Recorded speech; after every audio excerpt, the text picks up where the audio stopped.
வெயில் குரூரமாக அடித்துவிட்டு தணிய தொடங்கிய வேளை பேசஞ்சர் ரயிலின் கூவல் வெகு தொலைவிலிருந்து அரவலாக கேட்டது. வள்ளநேந்தல் தாண்டியதும் இன்ஜின் டிரைவர்கள் இப்படிதான் ஒலி எழுப்புவார்கள். திண்ணைக்கு ஓடி வந்து தூணை பிடித்து கொண்டு திரும்பி பார்த்தாள் இந்திரா. தூரத்தில் ரயில் வருவது மங்களாக தெரிந்தது. உள்ளே அம்மா பொட்டு தண்ணி இல்லை என்று ரயில் ஊதல் கேட்டு அனிச்சையாக சொல்லிக் கொண்டிருந்தது. ஐயா சினை ஆட்டை பார்த்தபடி திண்ணையில் உட்கார்ந்திருந்தார். ஐயாவுக்கு எப்போதும் கணக்குதான். ஆடு குட்டி போட குட்டி பெருத்த குட்டிகள் போட்டு குபேரனாகும் கணக்கு. இந்திரா குடத்தை தூக்கி இடுப்பில் வைத்து கொண்டு வாரியை தாண்டி போடினார். மேட்டை எட்டும் போது 7-8 பெண்கள் இடுப்பில் குடங்களோடு ஓடி வந்து இந்திராவை முந்த பார்த்தார்கள். எல்லோரும் வாலிப பெண்கள். முந்துகிற பெண்களை பிந்துகின்ற பெண்கள் சடைகளை பிடித்து இழுத்தார்கள். கைகளை பிடித்து மடக்கினார்கள்.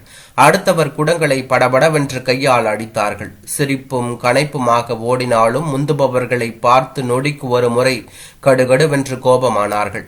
அடுத்த நொடியில் முந்தும் போது சிரித்து கொண்டார்கள். மேட்டில் ஏறும்போது ஒருவரை ஒருவர் கீழே சறுக்கிவிட செய்தார்கள். ஏய் செல்வி, இன்னொரு தடவை என்னை இழுத்து சறுக்கி விட்டனா இழுத்த கைய முறிச்சு போடுவேன் என்று ஒரு பெண் கத்தியது. சறுக்கி விட்டதில் முழங்கையில் அரைத்து ரத்தம் தெரிந்தது. 2-3 குடங்களை தூக்கி கொண்டு மறுபடி மேடு ஏறினார்கள். புயல் நுழைவது போல ரயில் நிலையத்திற்குள் பாய்ந்தார்கள். கிளித்தட்டு விளையாட்டில் தங்கள் இடங்களில் ஓடி வந்து நிற்கும் ஆட்களைப் போல பிளாட்பார நுனியிலிருந்து கடைசி வரை இடைவெளி விட்டு இடம் பிடிக்க முடியாத பெண்கள் இங்கும் அங்கும் ஆளாக பறந்தார்கள். இடங்களை பிடித்து கொண்டு விட்ட பெண்களிடம் கெஞ்சினார்கள்.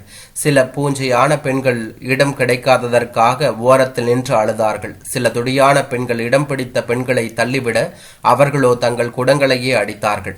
இரக்கமில்லாமல் விரட்டினார்கள். நேற்றோ முந்தானாளோ போன சனிக்கிழமையோ தன்னை இதே போல விரட்டியது நல்லா இருந்துச்சா என்றார்கள். இந்திரா இதில் படுகெட்டியான பெண்.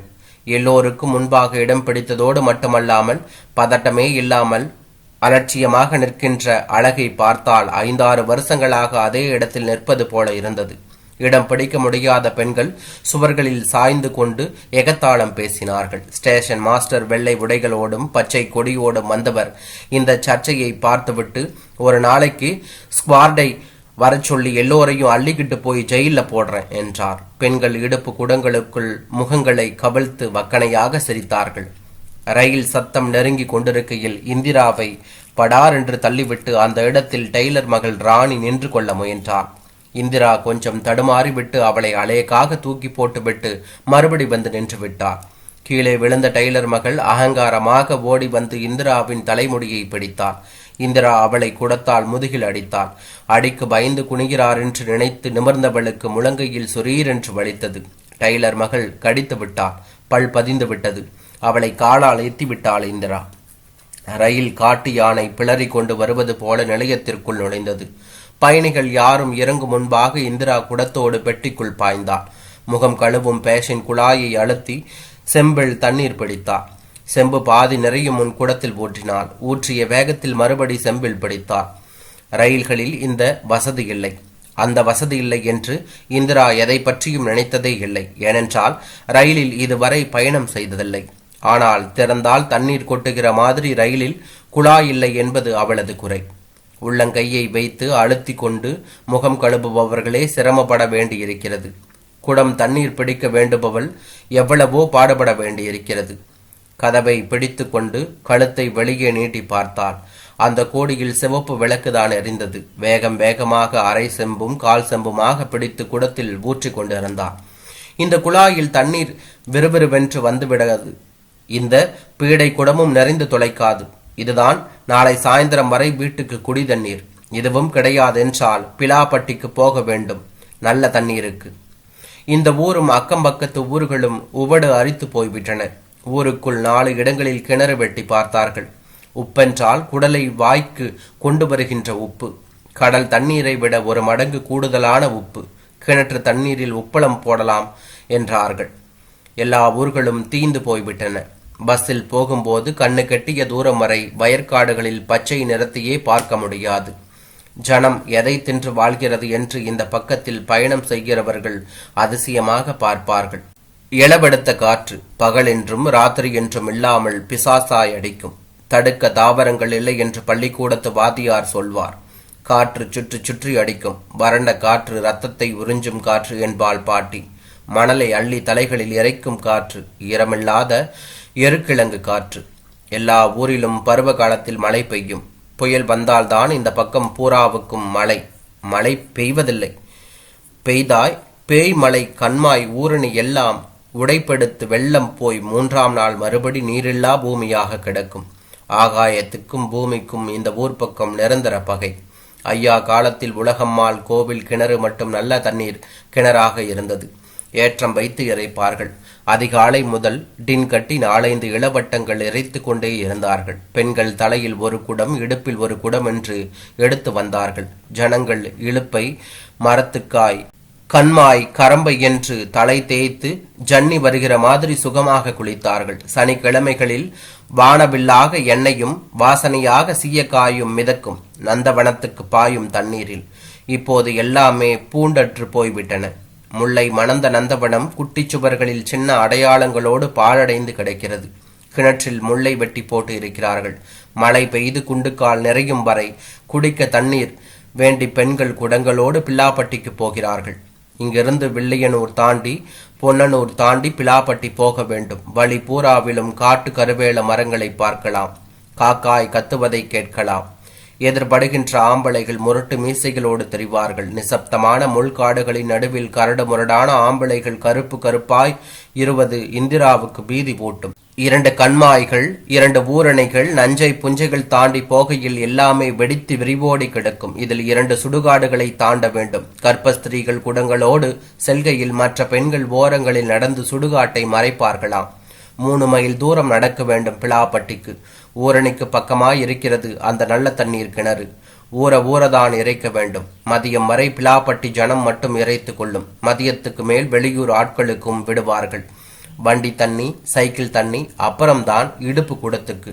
7 ஊர் பெண்கள் இளசும் கிளடுமாக குடங்களை வைத்து கொண்டு வானத்தையும் வையத்தையும் வெது கொண்டு நிற்பார்கள். மாட்டாஸ்பத்திரி தென்னைதான் இவ்வளவு ஜனத்துக்கும் நிகழிடம். காய்ந்து கருவாடாக கிடந்து ஒரு சொட்டு சிந்தாமல் நடந்து ஊர் திரும்பி வீட்டு படியேறினால் பொழுது சாய்ந்து கொண்டிருக்கும். அம்மாதான் தினமும் பிலாப்பட்டிக்கு போய் வந்து கொண்டிருந்தது. வயிற்றில் கட்டி வந்ததிலிருந்து இந்திரா குடத்தை எடுத்தார். 4 மாசத்துக்கு முன்புதான் ரயில் நிலைய ஓரத்து வீடுகளில் இந்த பேச்சு வந்தது. உலகம் பூராவும் தண்ணி இல்லைனாலும் சரி, நாள் தவறாம ரயிலுக்கு மட்டும் எங்கிருந்தாவது கொண்டு வந்து ஊத்தி விடுறாங்க பாரு. இப்படி பேசி பேசியே 3 மணிக்கு வரும் பேசஞ்சர் ரயிலை குறிவைத்து தண்ணீர் பிடிக்க ஆரம்பித்தார்கள். 3 மணி ரயிலுக்கு மதியம் 12 மணிக்கே பெண்கள் வந்தார்கள். நிலையத்தின் 2 வேப்ப மரங்களிலும் ஒரு சிமெண்ட் பெஞ்சின் மீதும் அட்டவர்க்கமாக உட்கார்ந்தார்கள். இடம் பிடிக்கும் தகராறுகள் 2-3 மணி நேரங்களுக்கு நடந்து ரயில் நிலையம் ஒரு இறைச்சலான முச்சந்தியானது. ஊர்கதை, உலக கதைகள் எல்லையில்லாமல் பேசப்பட்டன. இந்திரா இந்த நேரங்களில் அதிகமாக கனவு கண்டாள். உள்ளூரில் எவனுக்கும் கழுத்தை நீட்டிவிடக் கூடாதென்றும், பிலாப்பட்டி மாதிரி தண்ணீர் உள்ள ஊர்களிலிருந்து பெண் கேட்டு வருவது மாதிரி கனவு கண்டாள். பிலாப்பட்டிக்கு நடந்து போய் தண்ணீர் தூக்கி வந்த ராத்திரிகளில் கால் வலியோடு விடிய விடிய கிடந்திருக்கிறார். நோவோ நோக்கோடோ பொம்பளைங்கள் பிலாப்பட்டி போயாக வேண்டும். தண்ணீர் கொண்டு வந்து சோறு பொங்க வேண்டும். குடிக்க கொடுக்க வேண்டும். இந்திரா மாதிரி அமைதியாக மற்ற பெண்கள் கனவு காணாமல் இடம் பிடிக்க அடிதடி சண்டைகளில் இறங்குவதையும், ரயில் நிலையமே அவர்கள் ஆதிக்கத்துக்கு போய்க் கொண்டிருப்பதையும் ஸ்டேஷன் மாஸ்டர் விரும்பவில்லை. சிப்பந்திகளை கொண்டு ஒரு நாள் வீடு வரை விரட்டினார்கள். அன்று ஒரு பொட்டு தண்ணீர் கூட ரயிலிலிருந்து யாராலும் கொண்டு போகவே முடியவில்லை. பாயிண்ட்ஸ்மேன் பக்கத்து ஊர்க்காரர். அவரை வைத்து பேசிதான் இந்த ஏற்பாடு. ரயில் வரும்போதுதான் வர வேண்டும். வந்து சத்தம் போடக்கூடாது. தண்ணீர் கொஞ்சம்தான் பிடிக்க வேண்டும். இவற்றுக்கு கட்டுப்பாடு வருவதாக பேர். சண்டை இன்னும் நாறிக்கொண்டுதான் இருக்கிறது. எந்த சண்டை எப்படி நடந்தாலும் இந்த பெண்களுக்கு ஆறாத ஆச்சரியம் ஒன்று உண்டு. நம் ஊர் தண்ணீரை விட வசதியான தண்ணீர் ரயில் குழாயில் வரும்போது ஏன் சில ரயில் பயணிகள் வெள்ளை வெள்ளை பாட்டில்களில் தண்ணீரை 15 ரூபாய்க்கும் 20 ரூபாய்க்கும் வாங்கி வைத்து கொண்டு திரிகிறார்கள் என்று.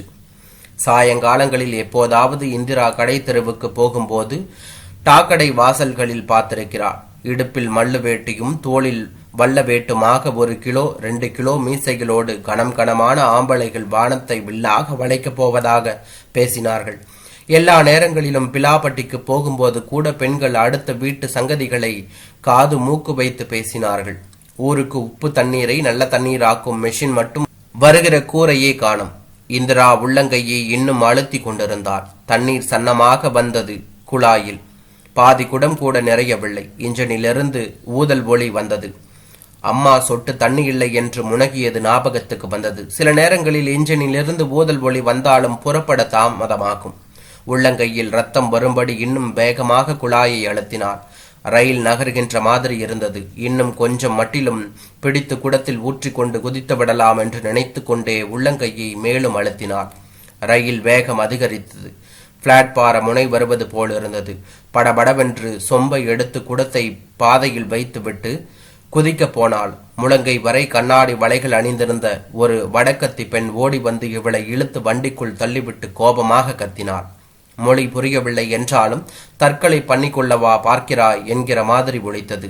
சினை ஆட்டை பார்த்தபடி கணக்கு போட்டு கொண்டிருந்த ஐயா காலார கடை தெருவுக்கு போன போது சின்னவன் ஓடி வந்து இறைந்து கொண்டே சொன்னான், ரயில் போயிருச்சு, அக்கா இன்னும் வரல. ஐயா ரொம்ப சாதாரணமாக சொன்னார், எங்கேயாவது விளையாண்டுகிட்டு இருக்கும், போய் நல்லா பாருல.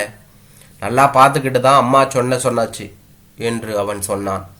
லேசான பதட்டத்துடன் வீடு வந்தவரிடம் அம்மா படபடவென்று சொன்னான், ஓடுங்க, அந்த ரயிலை பிடிங்க, என் மக அதுல தான் போயிட்டா, அடுத்த ஸ்டேஷன் பிடிங்க போங்க. அண்ணன் வீடு, தம்பி வீடு, மச்சினன் வீடுகளிலிருந்து ஆட்கள் ஓடி வந்தார்கள். 4-5 பேர் சேரவும் வேட்டிகளை மடித்து கட்டிக்கொண்டு மெயின் ரோட்டுக்கு ஓடினார்கள். 2 பஸ்கள் போய் 3வது வந்த ராமநாதபுரம் பஸ்ஸில் ஏறியும் ஏறாமலும் கண்டக்டரிடம் கத்தினார்கள், பேசஞ்சர் ரயில பிடிப்பா. டிக்கெட் கொடுப்பதில் மும்முரமாக இருந்த கண்டக்டர் அதை சாதாரண முறையில் கேட்டுக்கொண்டு பதறாமல் இருக்கவே ஐயாவின் மைத்துனர் பாய்ந்தார். பொண்ணு ரயிலோட போயிருச்சுன்னு நாங்க ஈரக்குலைய பிடிச்சுக்கிட்டு கத்துறோம், சினுங்காம கேட்டுக்கிட்டு நிக்கிறீரு, டிரைவர்கிட்ட சொல்லும் ஐயா, வேகமா ஓட்ட சொல்லி. விவகாரம் வேண்டாவென்று கண்டக்டரும் வேகமாக போங்கண்ணே என்று ஒப்புக்கு சொல்லிவிட்டு டிக்கெட் கொடுத்து கொண்டிருந்தார். கும்பல் டிரைவரிடம் போய் கத்தியது. டிரைவர் விரட்டி கொண்டு போய் சேர்ந்தார். இவர்கள் போய் சேர்ந்த போது ராமநாதபுரம் ரயில் நிலையத்தில் எறும்பு கூட இல்லை. ஸ்டேஷன் மாஸ்டரிலிருந்து ஒவ்வொருவரிடமாக விசாரித்தார்கள். கூடத்தோட ஒரு பொண்ணு இறங்குச்சா வென்று யாரும் பார்த்ததாக சொல்லவில்லை. போன ஆட்களில் குயுக்தியான ஒருவர் சொன்னார், புல்லட்ட டிக்கெட் இல்லைங்கிறதுனால யாருக்கும் தெரியாம ஒளிஞ்சு வெளியே போயிருக்கும் ஐயா. ரயில் நிலையத்துக்கு வெளியே auto stand, rickshaw stand, cycle கடை, பேக்கரி எல்லா இடங்களிலும் கேட்டார்கள். குடத்தோட ஒரு பொண்ணு இந்த பக்கம் போச்சாவென்று. ராமநாதபுரம் வடக்கு தெருவில், அத்தை வண்டிக்கார தெருவில், சின்னம்மா வீடு, தெரிந்த வீடு, அறிந்த வீடு பூராவும் தேடிட்டு பஸ் ஸ்டாண்டுக்கு போனார்கள்.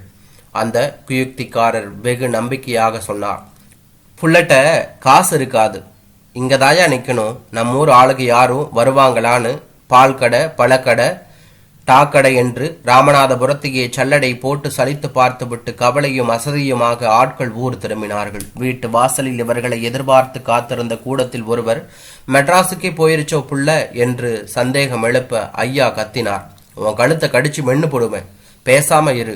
ஐயா கூட போய் திரும்பிய ஆட்களில் ஒருவர் கூட்டத்தின் கவலையை கவனித்து விட்டு சொன்னார், நாம அடுத்த ஸ்டேஷனுக்கு போய் பார்த்திருக்கணும், எங்கேயாவது புள்ள இறங்கி திசை தெரியாம நிக்குதான்னு, இங்கே உட்கார்ந்து என்ன செய்யறது? அம்மாவுக்கு இந்த பேச்சுக்களை கேட்டு குமட்டலும் மயக்குமாக வந்தது. இந்த கூட்டத்தில் யாரும் எட்ட முடியாத யோசனைக்கு போய் பொறுமை கொண்டும் வாயில் முந்தானையை அழுத்தி கொண்டும் சொன்னார்கள், என் புள்ளை எந்த ஒரு தண்டவாளத்துல விழுந்து கிடக்கோ அவளால் அடக்க முடியவில்லை, அவளை யாரும் பிடித்து அடக்கவும் முடியவில்லை. ஆவேசம் வந்தவள் போல ரயில் நிலையத்துக்கு ஓடினார். பின்னாளிலேயே ஐயாவும் ஊர் ஜனமும் ஓடியது. பொழுது இருட்டி கொண்டு வந்தது. அம்மா தண்டவாளத்தின் ஓரத்திலேயே ஓட ஆரம்பித்தாள். 10 அடி ஓடியதும் ஐயா அம்மாவை பிடித்து இழுத்து நிறுத்திவிட்டு கூர்ந்து பார்த்தார். தூரத்தில் ஒரு உருவம் தெரிந்தது. நெருங்க அம்மாதான் முதலில் கத்தினாள், அந்தா இந்திரா வருது. இடுப்பில் தண்ணீர் குடத்தோடு இந்திரா கூட்டத்தருகில் வந்தாள். அம்மா நின்ற பூரிப்பில் விம்மி கொண்டு போய் குடத்தை வாங்கினாள். நிறைகுடம் சொட்டு சிந்தாமல் கொண்டு வந்து விட்டாள். மகள் வந்து சேர்ந்ததில் மலர்ந்து போய் ஐயா கேட்டார், பயமகளே, இதையும் சுமந்துகிட்டா வரணும் இத்தனை மைலுக்கும்? இந்திரா சொன்னாள், நாளைக்கு வர குடிக்க எங்க போறது? நன்றி.